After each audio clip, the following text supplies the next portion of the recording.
बिस्मिल्लाहिर्रहमानिर्रहीम, अस्सलाम वालेकुम। आप देख रहे हैं चौथा सुतून। मैं हूँ जवाद फैज़ी। प्यारे देखने वालों, सजनों ते मित्रों, NA-75 डस्का कौमी असम्बली के हल्का NA-75 डस्का का ज़िमनी इलेक्शन जो 19 फरवरी को हुआ और जो 2 अफराद की जान ले गया, इस पे बाद में बात करते हैं। लेकिन वो ज़िमनी इलेक्शन कलअदम करार देकर इलेक्शन कमीशन ऑफ पाकिस्तान ने अब 18 मार्च को NA-75 डस्का और वज़ीराबाद का करीबी एरिया, वो सारा हल्का आप सुन के मेरा ख्याल है थक गए होंगे कि कहाँ कौन पहुँचा और किसने किस तरह से ख़िताब किया और मरीम नवाज़ किस तरह वहाँ बोली और शिबली फराज कैसे पहुँचे और बाजी फिरदौस ने क्या किया और फवाद चौधरी हिलते हिलते पहुँचे और क्या क्या उन्होंने किया। वहाँ पे सारी गुफ्तगू भी हमने सुनी, टीवी चैनल्स ने भी दिखाई। और वही ज़िमनी इलेक्शन जो 19 फरवरी को हुआ और जो मुतालबा था पाकिस्तान मुस्लिम लीग नून का कि इलेक्शन दोबारा कराए जाए, और लीडर्स जो PTI के हैं कह रहे थे कि हम भी खुली ऑफ़र देते हैं जी कि करा लो इलेक्शन, दोबारा देखी जाएगी जो होएगा। वो सारा कुछ हो गया। और उसके बाद फिर हमने ये भी देखा कि इलेक्शन कमीशन ऑफ पाकिस्तान ने फ़ैसला जब देना था और जो फ़ैसला आ चुका कि दोबारा से इलेक्शन होंगे, लेकिन इसमें वोटर्स की तज़लील कितनी हुई है उसका हिसाब भी इलेक्शन कमीशन ऑफ पाकिस्तान को सामने रखना चाहिए। इससे 2 कारकुन जाँ बहक हुए, सफ़े मातम बिछी, महल्ले में बैन नौहे हाय। वो सियासत अगर ये ले गई है या अपनी मखासमत या जीत का वो जो नशा से सरशार होना चाहती हैं जमातें, उसमें एक PTI का कारकुन, एक पाकिस्तान मुस्लिम लीग नून का कारकुन ज़ीशान और माजिद, वो दोनों इस दुनिया से चले गए।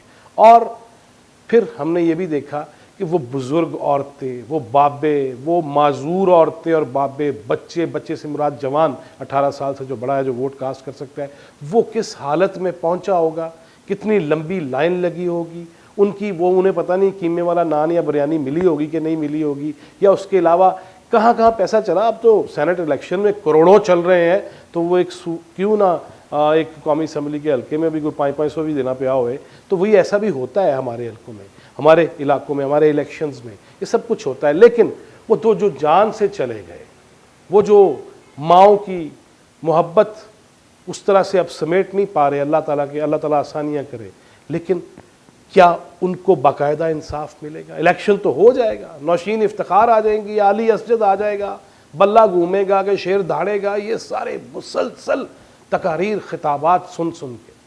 लेकिन उसमें एक तो मुस्लिम लीग नून की फतह तो हुई है, और ये जो 2 ऐसी चीज़ें हैं कि एक तो तज़लील नहीं होनी चाहिए, वोट को इज़्ज़त दो, मैं उसकी बात नहीं कर रहा। मैं वोट को इज़्ज़त मिलनी चाहिए फॉर श्योर, वोटर को भी इज़्ज़त दो, सिर्फ वोट को नहीं, इंसान को इज़्ज़त दोगे तो फिर उसका वोट भी तुम्हारे किसी काम आ सकेगा। लेकिन हम वो इज़्ज़त नहीं दे रहे। हमने देखा है अब भी कायद इब्ने कायद चल रहे हैं और उनके साथ सिक्योरिटी और प्रोटोकॉल और कोई बंदा जा नहीं सकता, लोग सामने नारे लगाए जा रहे हैं। वो हालत भी बदलनी होगी। इलेक्शन कमीशन ऑफ पाकिस्तान की जानिब से ये फ़ैसला आने के बाद जहाँ मुस्लिम लीग नून ढोल बजा रही है, फॉर श्योर मुतालबा था, पूरा हो गया। और मैं उस नहज की बात अब करने लगा हूँ कि मुझे 30 बरस हो गए हैं इसी दश्त की सयाही में, लेकिन आज भी वो तरीका नहीं बदला कि इलेक्शन कमीशन ऑफ पाकिस्तान ने जो टाइम दिया 3 बजे दोबारा बैठने का, उस दरमियान शिबली फराज साहब वज़ीर इत्तलात जो हुए और उस्मान डार साहब वो मुसलसल मीडिया पे बोलते रहे हैं। और उधर मोहम्मद ज़ुबैर जो गवर्नर रह चुके हैं, जिनकी मशहूरी है कि वो मुलाकातें में कर लेते हैं राती या सजे कबे हो गए, तो वो या फिर नौशीन इफ्तिखार उनके साथ खड़ी है। और भाई 3 बजे इलेक्शन कमीशन में दोबारा से अदालत लगनी है, फैसला होना है, तो फिर ये 2-2 घंटे कौम के असाब पे सवार रहने की ज़रूरत क्या है? अगर आपके वकला बैरिस्टर साहबान अली ज़फ़र साहब और सलमान अकरम राजा अगर उधर से पेश हो रहे हैं नून लीग की जानिब से, अगर वो दलाइल दे रहे हैं, सवाल जवाब हो रहे हैं, फैसला आना है, तो फिर ये जो बाहर हम रिंग लगा लेते हैं कुश्तियों के और फिर उसमें तमस्खुर हैं और उसमें क्या किया, ये ज़ेब देता है, ये अंदाज़। जिस तरह उस्मान डार आज अगर आप वो क्लिप देखा हो, मैंने जो देखा कि वो किस तरह बात करते हुए, नहीं तो यूं कर लेंगे और यूं घूम के आए, यार ये क्या है भाई? इलेक्शन हार जीत होनी है किसी न किसी की। आप जाके खटक साहब का हल्का देखिए, परवेज़ खटक से पूछिए, भाई के मामलात देखिए, लियाकत खटक को जानिए, اس کو وزارت سے ہٹایا تو آگے بھی چلو نا.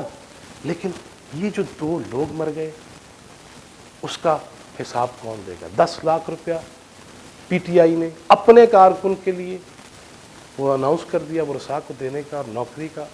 وہ جو ذیشان پاکستان مسلم لیگ میں ان کا کارکن تھا، دونوں طرف سے گولیاں چلی ہیں، دونوں طرف سے یہ معاملہ ہوا ہے، دونوں طرف کی قیادت سے بھی پوچھا جائے، مقامی قیادت سے پوچھا جائے وہ اسلحہ آیا کہاں سے ہے، وہ کیوں کر استعمال ہوا ہے. حمزہ بٹ جو گرفتار کیا گیا ہے ملزم، اور باقیوں کے لیے چھاپے مارے جا رہے ہیں. یہ جو خبریں آ رہی ہیں وہاں سے نمائندگان سے جو ہماری بات بھی ہوتی ہے، لیکن یار خدا کا خوف بھی تو ہونا چاہیے نا.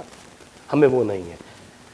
اس کے ساتھ 1-2 چیزیں ایسی جو ہماری گزشتہ ویڈیوز کا بھی تسلسل اور نئی خبر، اور کہیں گے تو اس پہ نئے پھٹے لگا دیا کریں گے ہم بھی بریکنگ نیوز کے، تو اس میں آپ وہ بھی دیکھ لیے، چسکا بھی آپ کا پورا کر دیں گے کہ وزیر اعظم عمران خان وہ جہاں پہ سینٹ الیکشن میں بضد ہیں کہ نہیں ہاتھ چکو حاضر جناب میں اس کو ووٹ دے رہا ہوں، وہ ہیں.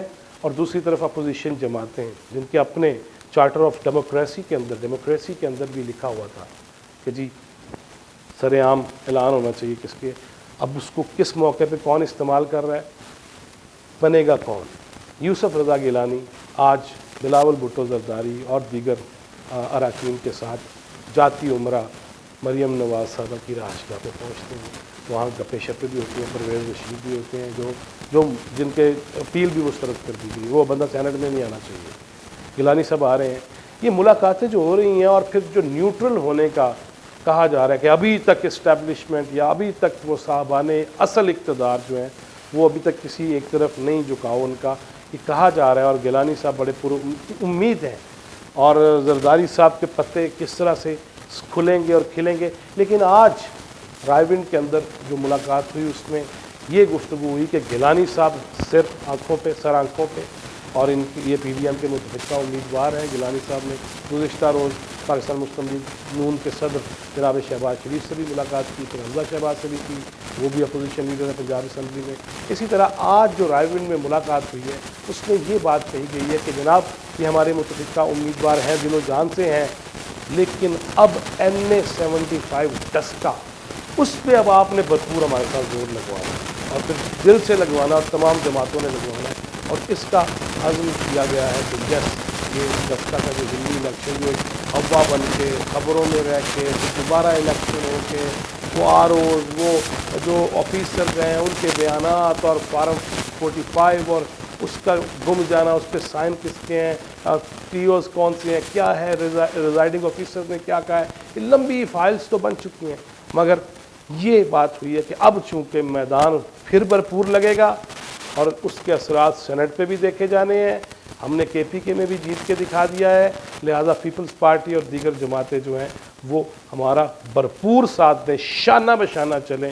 اور مریم نواز اور بلاول اب جب شانہ بشانہ چلیں گے تو اس میں یقیناً پھر طاقت تو نظر آئے گی اور اس کے اثرات بھی ہمیں نظر آئیں گے. اور شانہ بشانہ رہنماؤں میں مولانا فضل الرحمان وہ بھی اگر شانہ بشانہ ہو جائیں ان کے ساتھ، بزرگ ہیں وہ ہو سکتے ہیں، تو پھر شاید زیادہ مزہ آئے. لیکن مولانا تھوڑے بجے سے ضرور ہلکے سے بجے لگ رہے ہیں، کیونکہ ان کے ہاتھ شاید پھر انہیں لگ رہا ہے کہ کچھ نہیں آ رہا، اور وہ ایک اور دور کی کوڑی جو ہے اس کے ساتھ وہ اپنے جو ہے وہ پنجہ آزمائی کرنے کی سوچ رہے ہیں.